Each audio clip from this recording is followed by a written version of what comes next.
Hello guys, मैं आपके लिए डियर एक्स ड्रामा का नेक्स्ट पार्ट ले आई हूँ। अगर आपने पहले का पार्ट नहीं देखा है तो हमारे चैनल पर जाकर देख सकते हैं। आजिन बता रही होती है कि ये सब कुछ सुंघी ने मेरे साथ किया। जुनस्यो बोल रहे होते हैं लेकिन वो ऐसा क्यों करेगी। आजिन बोलती है तुम्हें क्या लगता है, वो जब भी तुम्हें मुझे साथ घूमते हुए देखती है ना तो उसको बुरा लगता है। जुनस्यू बोल रहा होता है रीजन भले जो भी हो लेकिन हमें लगता है कि हमें टीचर को चलकर सब कुछ बता देना चाहिए। आजिन बोलती है नहीं, मैं बच्ची थोड़ी ना हूँ, और वैसे भी वो मेरे खिलाफ काफ़ी सारे रूमर्स भी फैला रही है। मैं अपने आप से हर चीज़ को हैंडल कर लूँगी। जुनस्यू बोलता है तुम लेट जाओ, तुम्हारे बाल अभी भी गीले हैं, तुम्हें ठंड लग जाएगी। आजिन बोलती है जुनस्यू तुम मुझे एक बात बताओ, मुझे काफ़ी ज़्यादा डर लग रहा है, पता नहीं आगे वो क्या करेगी, तुम मेरी हेल्प करोगे ना। नेक्स्ट डे हम आजिन को स्कूल में देखते हैं। हम देखते हैं आजिन की दोस्त उसके पास आती है, आजिन को बता रही होती है कि कल तुम्हारे जाने के बाद क्लास में क्या हुआ। जेहो के पास सर ने एक बुक देखी थी और उसके अंदर काफ़ी ज़्यादा स्कैम कर रहा था बच्चों के साथ। सर ने उसको पकड़ लिया। आजिन स्कूल के पीछे की साइड आती है। इधर हम देखते हैं वहाँ पर वो जेहो को देख रही होती है। तभी जेहो की आवाज़ आती है। आजिन पीछे मुड़कर देखती है तो जेहो सामने ही होता है। वो बोल रहा होता है कि मैं बस 5 मिनट बाद ही यहाँ से जाने वाला था। जेहो बताता है कि तुम्हें पता चल ही गया होगा, लेकिन वैसे भी मैंने तुम्हारा नाम नहीं लिया है। आजिन दौड़कर जेहो के पास जाती है, उसको गले लगा लेती है। आजिन उसको बोल रही होती है थैंक्स, मुझे पता है जो कुछ भी तूने किया है ना सिर्फ मेरे लिए किया है। जेहो आजिन को देख रहा होता है, उसको बोल रहा होता है मुझे पता नहीं था कि तुम मेरे लिए ये फील करती हो। आजिन और जेहो के डैड की बात कर रहे होते हैं। जेहो बोल रहा होता है कि भले ही मेरे डैड मुझे कितना भी मार ले पीटे, लेकिन मैं वहाँ से उन पर हाथ नहीं उठा सकता। आजिन बोल रही होती है अगर मैं तुम्हारी जगह होती तो मैं कब का वहाँ से भाग चुकी होती। जेहो बोलता है लेकिन वो मेरे पेरेंट्स हैं। जेहो बोलता है मैं यूज़लेस हूँ। आजिन बोलती है नहीं, तुम मेरे लिए तो यूज़लेस बिल्कुल भी नहीं हो। इधर हम देखते हैं सुंग ही सारी बातें सुन रही होती है। वो सोच रही होती है कि मुझे इनका वीडियो रिकॉर्ड कर लेना चाहिए, लेकिन सुंग ही के पास उसका फ़ोन नहीं होता है। इधर हम जुनसियो को देखते हैं जो कि स्कूल की छत से सब कुछ देख रहा होता है। नेक्स्ट हम लंच टाइम का सीन देखते हैं। हम देखते हैं आजिन अपनी दोस्तों के साथ खाना खा रही होती है। तभी वहाँ पर सुंग ही आती है जो कि आजिन के खाने के अंदर कोल्ड ड्रिंक डाल देती है। यहाँ पर आजिन का खाना खराब हो जाता है। वो कुछ नहीं बोलती, बस वहाँ से उठकर चली जाती है। जब वो जाती है तो सुंगी उसका पीछा करती है और जेहो के मोबाइल से आजिन के पास कॉल करती है। यहाँ पर सुंगी को पता चल जाता है कि जेहो की बॉस कोई और नहीं आजिन ही है। सुंगी बोलती है मुझे पहले ही डाउट था, लेकिन अब मुझे कंफर्म हो गया है कि तुम ही उसकी बॉस हो। वैसे भी टीचर्स को जब ये बात पता चलेगी ना तो तुम्हारे साथ क्या होगा तुम सोच ही लो। और अब मुझे पता है तुम स्कूल आने से नफरत करोगी। अब तभी वहाँ पर जुनसियो आ जाता है और वो सुंगी को आवाज़ लगाता है। सुंगी जुनसियो के पास चली जाती है। सुंगी बोलती है जुनसियो तुम्हें क्या बात करनी थी। जुनसियो बता रहा होता है कि लेटर के बारे में बात करनी थी। उस टाइम पर आजी ने अपनी तरफ से ही तुम्हें जवाब दे दिया था, लेकिन मैं उसकी तरफ से तुम्हें सॉरी बोल रहा हूँ।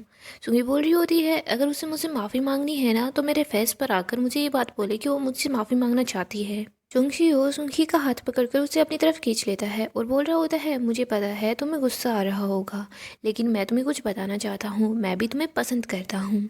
सुंगी काफ़ी ज़्यादा खुश हो जाती है। वो बोलती है मतलब अब हम दोनों डेट कर रहे हैं। जुनसियो बोल रहा होता है मैं उन लोगों से बहुत ज़्यादा नफरत करता हूँ जो लोग लाइन को क्रॉस करते हैं, और मैं नहीं चाहता कि मेरी गर्लफ्रेंड कुछ ऐसा करे। सुंगी बोलती है कि नहीं, मैंने कभी भी लाइन क्रॉस नहीं की। जुनसियो बोल रहा होता है कि तुम्हें अच्छे से पता है मैं आजिन के साथ रहता हूँ, मैं उसका बहुत अच्छा दोस्त हूँ, और मुझे नहीं पसंद कि कोई उसे bully करे। सुंगी बोलती है कि मैं उसे अब bully नहीं करूँगी और हम दोनों भी बहुत अच्छे दोस्त बन जाएंगे। जुनसियो बोल रहा होता है अगर तुम इस वीकेंड फ्री हो तो हम दोनों साथ मूवी देखने चलते हैं। सुंगी बोल रही होती है हाँ ऑफ कोर्स। नेक्स्ट हम जेहो को देखते हैं। वो आजिन के पास कॉल करता है। आजिन बोलती है कि तुम कौन हो। जेहो बोल रहा होता है कि तुम इतनी जल्दी मेरी आवाज़ भी भूल गई। जियो बताता है कि मैंने बस तुम्हें यही बताने के लिए कॉल कर रहा था कि अब से मैं यही नंबर यूज करूँगा। अब मैं फ़ोन रखता हूँ। लेकिन आजिन उसको रोक लेती है, बोलती है कि मुझे तुम्हारी अभी भी ज़रूरत है। हम देखते हैं जेहो जल्दी से दौड़कर आजिन के पास पहुँच जाता है। वो जैसे ही आजिन के पास पहुँचता है तो वो बहुत ज़्यादा गुस्से में होता है। आजिन उसको सारी बात बता देती है कि उसका फ़ोन सुंगी के पास है। जेहो बोलता है मैं अपना फ़ोन वापस ले आता हूँ। अजिन जेहो को रोकती है और बोलती है नहीं, तुम कहीं नहीं जाओगे। जेहो बोलता है तुम मुझे ये बताओ कि जुनसियो को सब कुछ पता है क्या। अजिन बोलती है अगर वो इस मैटर में पड़ेगा ना तो तुम्हें अच्छे से पता है वो सुंग जेही जैसी लड़की को हैंडल नहीं कर पाएगा, हम दोनों को मिलकर ही कुछ करना होगा। अजिन काफ़ी ज़्यादा अपसेट होती है। जेहो बोलता है मुझे अच्छे से पता है तुम्हारे पास कुछ ना कुछ प्लान जरूर होगा, बस तुम मुझे बता दो कि मुझे क्या करना है, मैं तुम्हारी हेल्प जरूर करूँगा। नेक्स्ट टाइम स्कूल का सीन देखते हैं। हम देखते हैं सारे बच्चे मिलकर पैसे इकट्ठा करते हैं। हम देखते हैं आजिन अपनी तरफ का हिस्सा दे रही होती है, लेकिन तभी वो लड़की बोल रही होती है कि नहीं, हमें तुमसे पैसे नहीं चाहिए। आजिन बोलती है कि उस रूमर्स की वजह से तुम्हें लगता है ना कि मैं एक ऑर्फन हूँ। वो लड़की बोलती है नहीं। आजिन उस लड़की को बोलती है तुम्हें पता है क्या ये रूमर्स किसने फैलाए हैं। इसके बाद वो उसके कान में कुछ बोल देती है। आगे हम सुंगी को देखते हैं जो कि वॉशरूम में होती है। वो अपने दोस्तों को बताती है कि वो जुनसियों को डेट कर रही है। सब लड़की ये बात सुनकर काफ़ी ज़्यादा खुश हो जाती है। हम देखते हैं वो लोग अजिन के बारे में ही बात कर रहे होते हैं। सुंगी की दोस्त बोल रही होती है वैसे कल तुमने अजिन का खाना खराब करके ठीक नहीं किया, कि ये बात जुनसियों को पता है। सुंगी बोलती है कि नहीं, उसे कुछ भी नहीं पता है और उसको कोई तो पता भी नहीं चलना चाहिए। आगे हम देखते हैं सुंगी क्लासरूम के अंदर आती है। वो अपने लॉकर को खोलती है। आजिन उसके पास ही खड़ी होती है। वो बोल रही होती है कि तुम और जुनसियो दोनों साथ काफ़ी ज़्यादा अच्छे लगते हो। आजिन पासकोल को देख लेती है और जेहो को बता देती है। जेहो सोच रहा होता है कि आजिन काफ़ी ज़्यादा स्मार्ट है, उसने पासकोड भी देख लिए। आगे हम देखते हैं पीई की क्लास होती है। यहाँ पर सुंघी जुनसियो को बताती है कि मुझे वहाँ नहीं जाना है। जुनसियो बोल रहा होता है फिर तुम भी तो बोल सकते हो ना कि तुम्हें नर्स ऑफिस जाना है।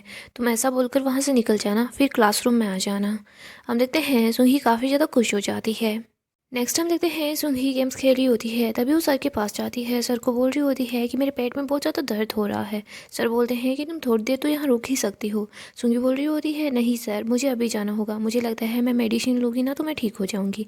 सुंघी ये बोलकर वहाँ से निकल जाती है। नेक्स्ट हम आर्ट टीचर को देखते हैं। हम देखते हैं आजिन पास से ही निकल रही होती है। तभी वो सर को बोलती है कि सर आप यहाँ पर कॉल रिसीव करते हैं। आर्ट टीचर बोल रहे होते हैं कि तुम कहाँ जा रही थी। आजिन बताती है कि मैं तो नर्स ऑफिस जा रही थी। सर बोलते हैं तुम ठीक हो ना। आजिन बोल रही होती है हाँ वैसे तो मैं ठीक ही हूँ। आजिन बोलती है सर अगर आप फ्री हैं तो क्या हम थोड़ी देर के लिए बात कर सकते हैं। सर बोल रहे होते हैं हाँ। इधर हम देखते हैं सुंघी क्लासरूम के अंदर पहुंच जाती है। ब्लैक बोर्ड पर लिखा होता है कि आर्ट रूम में आ जाना, उसे इरेज जरूर कर देना। बोर्ड पर जो लिखा होता है सुंघी उसे इरेज कर देती है और वहाँ से चली जाती है। सुंघी के वहाँ से जाते ही जेहो वहाँ आ जाता है। इसके बाद वो जो भी पैसे कलेक्ट किए होते हैं सब पैसों को उठाकर सुंघी के लॉकर में रख देता है।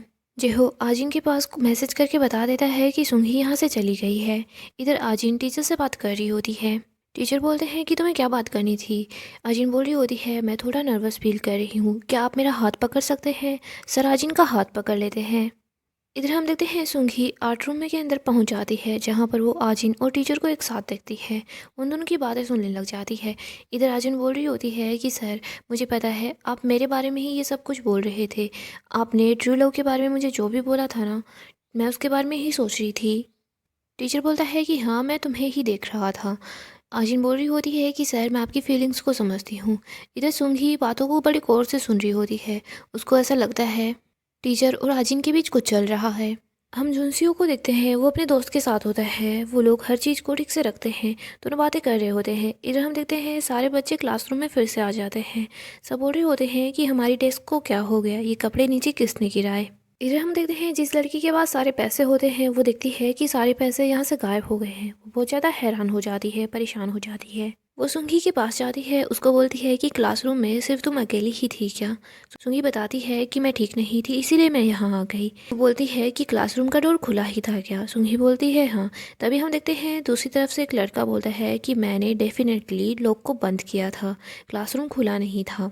हम देखते हैं वो लड़की बोल रही होती है सुंघी तुम मुझे सच सच बता दो कि पैसे तुमने ही चुराए हैं क्या।